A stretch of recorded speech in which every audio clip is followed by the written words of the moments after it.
This story begins like most stories, with a man and an idea.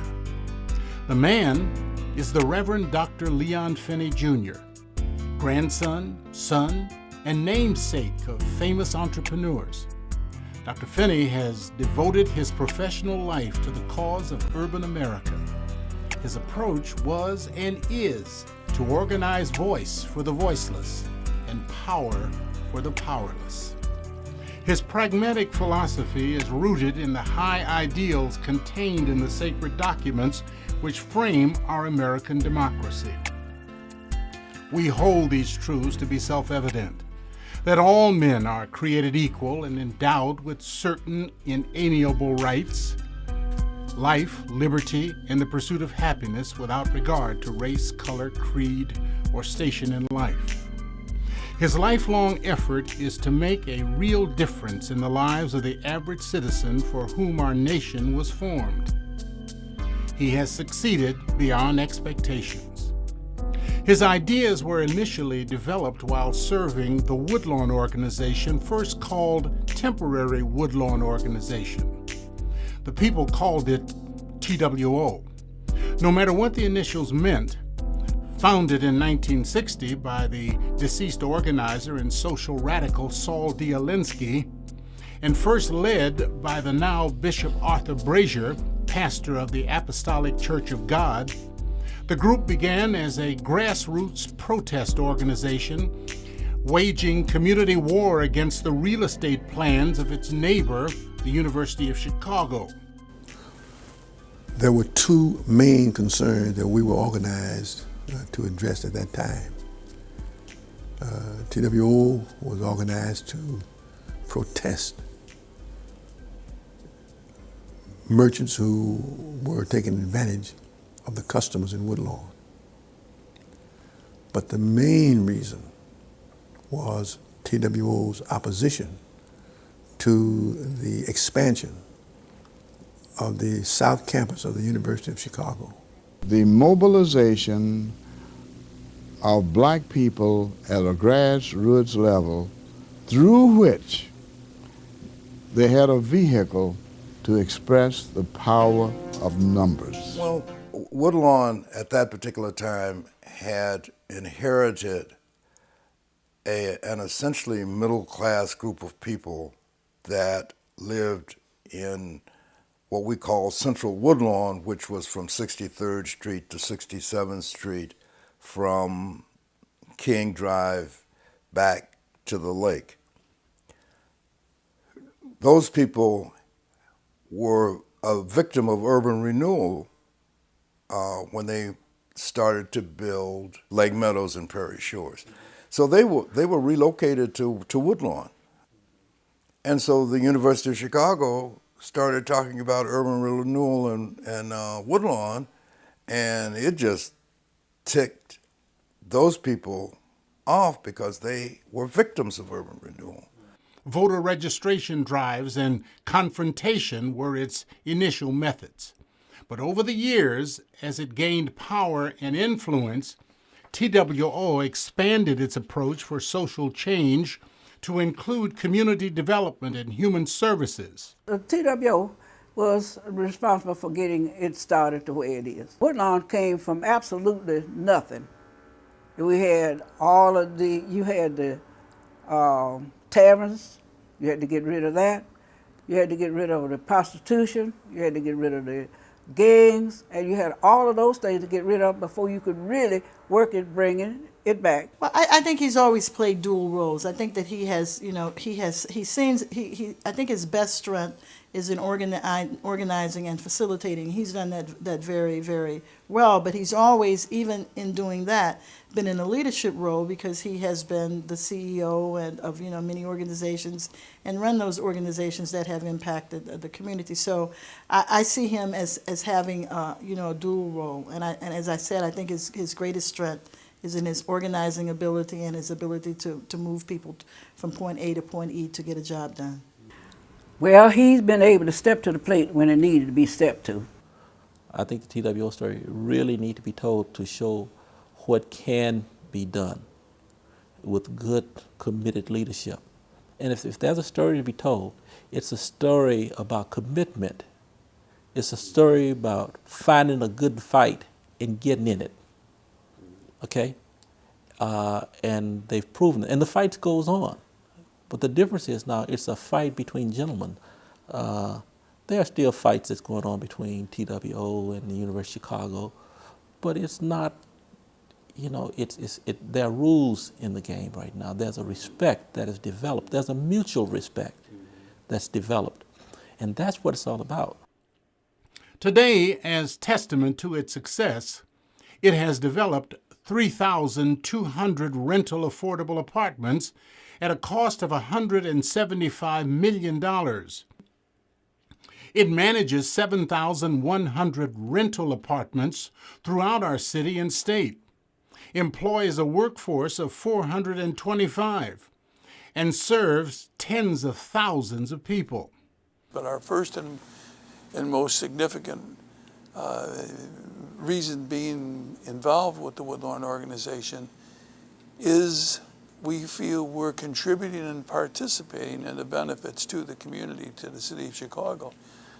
If you go through the areas in which the Woodlawn organization has developed and maintained properties and given places for people in which to live respectfully and beautifully, you can see that Lakeside Bank is really benefiting with the Woodlawn organization and the people that live there, because it's win-win for everybody. So yes, it is commercially beneficial, but more than that, it's spiritually beneficial that we're so happy to be involved with them. And we hope that we can continue to do more projects with them. Over the past 5 decades, TWO and the University of Chicago have transformed their adversarial relationship to one of mutual support, collaboration, and partnership. The model that TWO has evolved to is an unusual and interesting model. It's a model that includes social services, it includes commercial development, it includes residential development. And I think it recognizes the importance, if you want to rebuild communities, of working on all of these problems. Many years before gentrification became an urban trend, TWO understood the need to organize community groups to constrain residential displacement and limit outside intrusion. Under Dr. Finney's leadership, the organization pushed hard to increase the stock of affordable housing and for residential management that was more sensitive to the needs of Woodlawn's residents. As noted earlier, to accommodate these goals, TWO created the Woodlawn Community Development Corporation as an umbrella for its real estate development and management activities. Well, I think TWO and WCD's mission has always been to engage in sensible development. By that I mean, when we grew up in West Woodlawn, it was a neighborhood of stability. And although it was segregated on the basis of race, everyone lived there. We had doctors and lawyers. My father was a professor. We had entrepreneurs. We had people living on public housing. And we had number runners. We had a stable, diverse community. And I don't think Leon has ever forgotten what it was like growing up there. Or indeed our high school, which was Hyde Park High School, which was diverse and the top high school in the city. In its early years, TWO had to navigate between criminal street gangs on one side and institutional forces trying to colonize Woodlawn on the other. This combination of social forces has been a fatal tandem for many other community groups. But TWO, first under the leadership of Bishop Brazier and soon after Dr. Finney, steered a steady and pragmatic course. And now, as TWO nears its 5th decade of existence, the organization remains as relevant as ever, perhaps even more so. Well, I met him as a young man, and he had energy, a nice spirit, and he believed in change. The actions of the Woodlawn organization was the first time in white Chicago that you would read a front page story on a black community and a problem with the black community. And TWO brought a face to white Chicagoans, that there was a group on the South Side that cared enough to fight for their rights and were tired of being dislocated in urban renewal. He certainly has worked doggedly, I would say, for the people of Woodlawn, but in so doing, it's been for the betterment of the entire city, for the advancement of African Americans, economically disadvantaged people, regardless of race or ethnicity, throughout the city of Chicago. He's a history teacher, as well as a man involved in the struggle. So we respect him and appreciate him, and we give our support to him. When he calls us, we try to be available to do what we can to help make life better for all humankind in these very, very difficult times. He's not just a talker. He's a walker. He's a coordinator. And he coordinates men, women, and young people. So, and he worked very hard. It was not because he didn't put in what it really takes to make a candidate. He put in his time, his talent, his money. He put all of that in. So I'm very respectful of his leadership. Leon is a person who has this wide breadth of knowledge, of compassion, of people. So when he was bringing economic development to his community and worked to do it, those are not times like today. People were not rushing to invest. I think Leon proved why this is important commitments and why it makes a difference. And you know, if it was not his activities for so many years, all the development of current times certainly would not have been possible. And he walked fearlessly among them. He talked to them as human beings, not talked down to them. My impressions were this guy is he's really something special, very special. That was long before he was called into ministry. Somebody who refuses to take negative assessments or refuses to take I can't, you can't kind of attitude and say that's the end of it, but who takes the words of Paul, I can do all things through Christ who strengthens me, and makes that his mantra, makes that his testimony, but makes it yours too. So you can do this. Leon is a mastermind type of strategist, very comprehensive on one level and pinpoint on another. As you function, work out here, be it business, be it politics, or be it community organizing, you find that someone has got to think very large, and then somebody has got to think very narrow. In Leon, you have both. You know, you start off with a large picture to understand scope, and then you start pinpointing and focusing on the exact effort that has to be done. The evolution of TWO was just one aspect of Dr. Finney's mission. From his role in organizing the city's African American Leadership Partnership and the Concerned Citizens for Police Reform to his efforts in the grassroots movement to elect Mayor Harold Washington and launch the Reverend Jesse Jackson's presidential campaign. Dr. Finney has been intimately, deeply involved in promoting progressive change in a city notorious for resistance to change. And although he forged his reputation as a major player in Chicago's leading reform movements, his talents were also sought for official duties. Dr. Finney has served as a member of various municipal commissions and boards, including the Chicago Planning Commission, the Chicago Housing Authority, and the Monitoring Commission for Desegregation of Schools.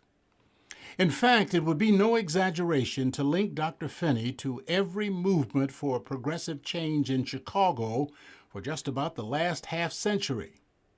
For all those years, he has been a key player and an important strategist.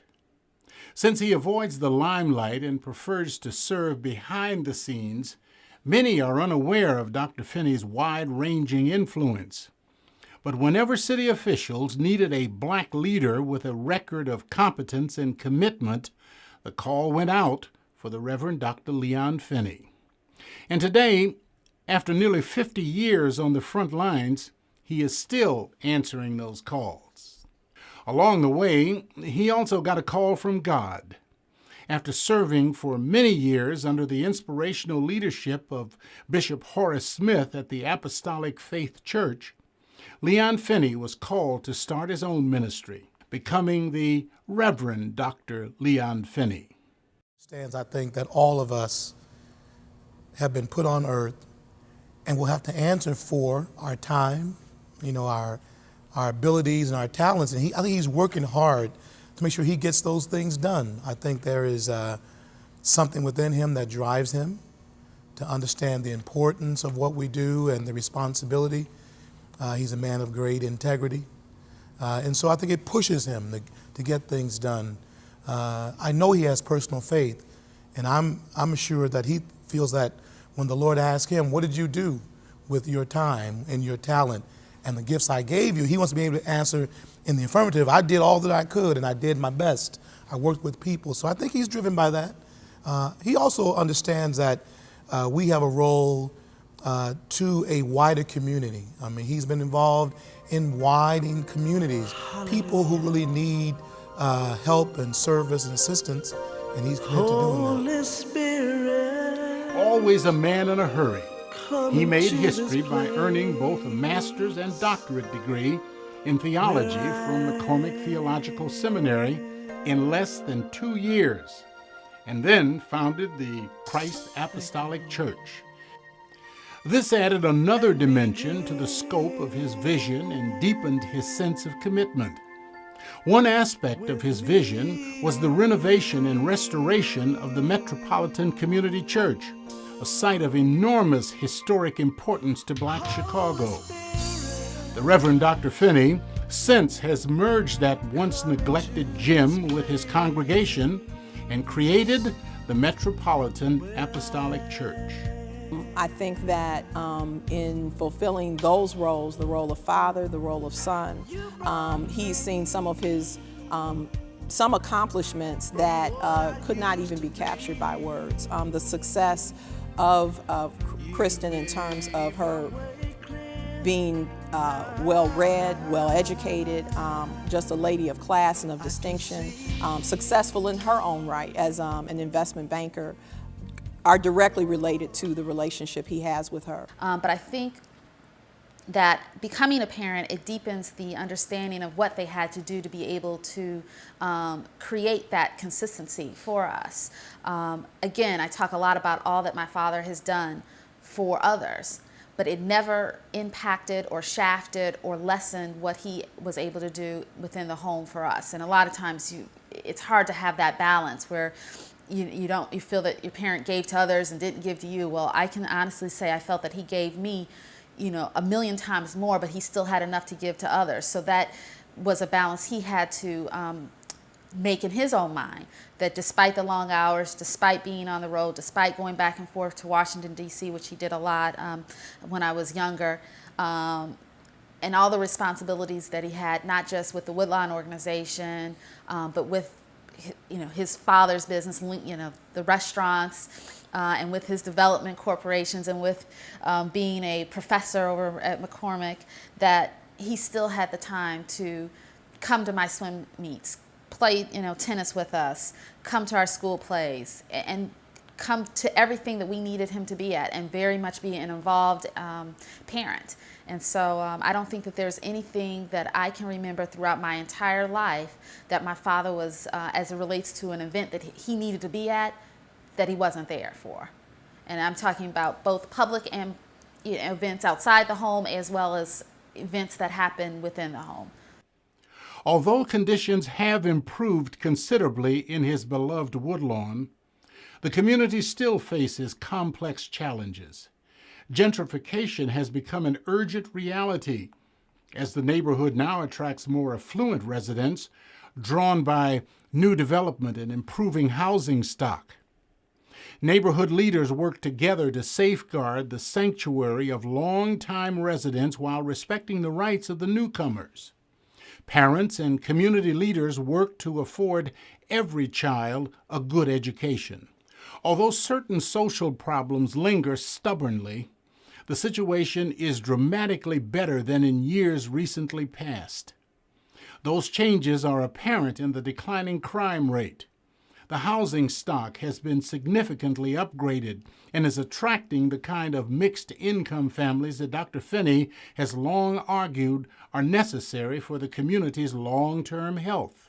It is clear that TWO and Leon Finney deserve much credit for Woodlawn's evolution into the diverse community it has become, even as it has maintained its historic character.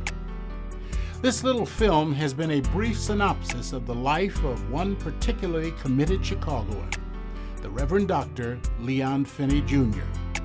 In the process, it has also chronicled a tale of community empowerment through collective action. It is a tale with much value to America as we continue to wrestle with the racial legacy of America's apartheid, called slavery, and the contemporary threats of class warfare. Aside from that, it has been a saga of one man who came with his family from Mississippi to Chicago, dedicated himself to revitalizing America's most troubled communities. This, my friends, has been a heartwarming story of success.